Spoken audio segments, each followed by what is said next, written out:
باللہ من الشیطان الرجیم بسم اللہ الرحمن الرحیم۔ آج کی آیت جو ہے یہ آسان ہے، اور ہمارا جو مقصد ہے وہ بہت زیادہ قرآن پاک ہر روز پڑھنا نہیں ہے، بلکہ اگر کم بھی پڑھیں تو اچھے انداز میں اور درست ادائیگی، مخارج کے ساتھ، تجوید کے ساتھ ایک بھی آیت کو پڑھ لیا جائے اور اس کو درست کر لیا جائے تو بہت سارا غلط پڑھنے سے تھوڑا اچھا پڑھنا کافی رہتا ہے۔ تو اس آیت کو آپ نے بغور دیکھنا ہے، جو اس میں گنہ ہے، مخارج ہے، لام کہاں میں باریک ہے، موٹا ہے، اور مختلف الفاظ جو آپس میں مل رہے ہیں۔ آیت کو پڑھتے ہیں۔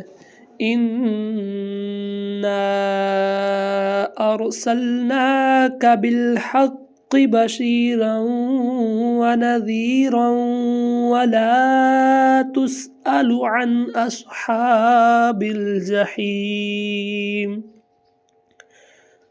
اِنَّا یہاں پہ گنہ بھی ہوگا اور لمبا بھی کریں گے۔ اِنَّا را کو موٹا پڑھیں گے، أَرْسَلْنَاكَ، با کو لام کے ساتھ ملائیں گے، بالحق، بالحق، شین کو لمبا کریں گے کیونکہ یا ساکن سے پہلے شین کے نیچے زیر آ رہی ہے۔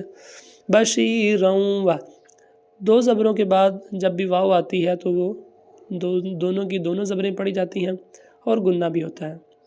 تو تنوین کے بعد واو آ رہی ہے تو گنہ ہوگا۔ بشیرًا،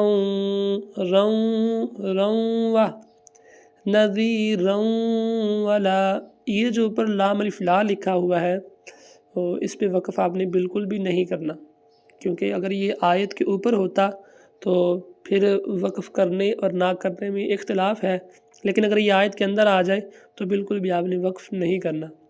نذیرًا ولا، یہ لام لمبا ہو جائے گا۔